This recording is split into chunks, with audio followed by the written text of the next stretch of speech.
Hi எல்லாருக்கும் வணக்கம். Welcome to Bhanu and family YouTube channel. இந்த வீடியோவில் எள்ளுருண்டை எப்படி ஈஸியாக நம்ம வீட்லேயே பண்ணலான்னு சொல்லி பார்க்கலாம். அதுக்கு முதல்ல ஒரு டம்ளரில் 5 டம்ளர் எள்ளு எடுத்துக்கோங்க. எள்ளை நல்லா வாஷ் பண்ணி, அதில் ஏன்னா மண்ணெல்லாம் இருக்கும், அதனால் நல்லா வாஷ் பண்ணிவிட்டு ஒரு சுத்தமான கிளாத்தில் நல்லா உலர வச்சுருங்க. கொஞ்சம் கூட தண்ணி இருக்கக்கூடாது. நல்லா காய வச்சுட்டு எடுத்து வச்சுக்கோங்க. அதே டம்ளரில் 4 டம்ளர் வேர்க்கடலை எடுத்துக்கோங்க. அதை தனித்தனியாக, அதாவது 4 டம்ளரை ஒட்டுக்கா போட்டு வறுத்திங்கன்னா வறுக்கிறக்கும் ரொம்ப டைம் ஆகும். ஸோ ஒவ்வொரு டம்ளராக தனித்தனியாக நல்லா வறுத்து வச்சுக்கோங்க.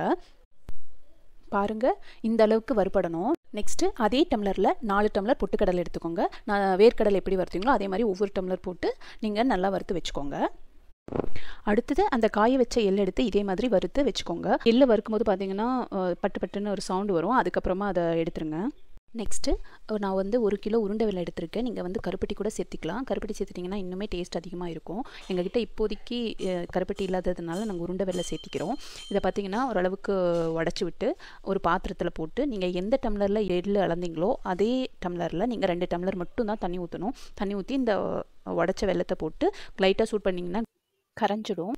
கரைஞ்சக்கப்புறம் அதை வடிகட்டிக்கோங்க. வடிகட்டினதுக்கப்புறமா ஹை ஃப்ளேமில் வச்சு ஒரு கொதி வர வரைக்கும் விடுங்க.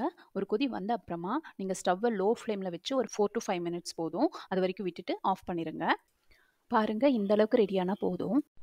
அதுக்கப்புறமா நம்ம வறுத்து வச்சுருந்த வேர்க்கடலையையும் பொட்டுக்கடலையும் ஒட்டுக்கா சேர்த்து அரைச்சி, ஒன்லி வேர்க்கடலை அண்ட் பொட்டுக்கடலை இந்த 2 மட்டும் சேர்த்து நல்லா அரைச்சி பொடி பண்ணி தனியாக வச்சுக்கோங்க. அடுத்தது எள்ளு ஒரு அரை டம்ளராக தான் அரைக்கணும். ஏன்னா நீங்கள் ஃபுல்லாக அந்த மிக்ஸி ஜார் ஃபுல்லாக போட்டு அரைச்சிட்டிங்கன்னா எள்ளுலேருந்து கொஞ்சம் ஆயிலியாக அரைக்கும் போது வரும். அந்த ஆயில் மிக்ஸ் ஆகி தான் இருக்கிற மாதிரி இருக்கும்.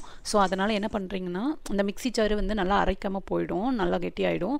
அதனால் நீங்கள் அரை டம்ளராக போட்டு அரைங்க. அரைச்ச எள்ளு கூடையே ஆல்ரெடி பவுடர் பண்ணி வச்சுருக்கிற வேர்க்கடலை அண்ட் பொட்டுக்கடலை பவுடரையும் சேர்த்து அரைங்க.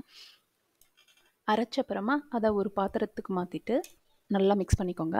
மிக்ஸ் பண்ணிவிட்டு ஒருவேளை உங்களுக்கு அந்த வேர்க்கடலை பொட்டுக்கடலை பவுடர் மிச்சம் இருக்குன்னா அதையும் சேர்த்து கலக்கிக்கோங்க. கலந்துட்டு ஒவ்வொரு கரண்டியாக பாகை எடுத்து ஊற்றணும். ஃபஸ்ட்டு ஒரு கரண்டி ஊற்றிட்டு பெரட்டிக்கோங்க. பெரட்டிட்டு பாருங்கள். அப்புறம் பாகு பத்தாத மாதிரி இருந்துச்சுன்னா மறுபடியும் இன்னொரு கரண்டி ஊற்றி நீங்கள் பெரட்டுங்க. அது மாதிரி லட்டு பிடிக்கிற அளவுக்கு நீங்கள் பாகை ஊற்றினா போதும். நீங்கள் அதிகமாக ஊற்றிடாதீங்க. ஒரு வேளை அதிகமாக ஊற்றிட்டிங்கன்னா ஒன்றும் பிரச்சனை இல்லை. நீங்கள் வேர்க்கடலையையும் பொட்டுக்கடலையும் வறுத்து பவுடர் பண்ணி ஆட் பண்ணிக்கலாம். அப்புறமா அதை நல்லா அமுத்தி வச்சுருங்க ஒரு 5 minutesக்கு. அதுக்கப்புறமா உருண்டை பிடிக்க ஸ்டார்ட் பண்ணலாம். உங்களுக்கு எந்த சைஸில் வேணுமோ அந்த சைஸில் உருண்டை பிடிச்சிக்கோங்க. இப்படி ஒரு டைம் செஞ்சு பாருங்கள். கண்டிப்பாக எல்லாத்துக்குமே பிடிக்கும். குழந்தைங்க ரொம்ப ரொம்ப விரும்பி சாப்பிடுவாங்க. ஹெல்த்தியும் கூட. செஞ்சு பார்த்துட்டு கமெண்ட்டில் எப்படி இருக்குன்னு சொல்லுங்கள்.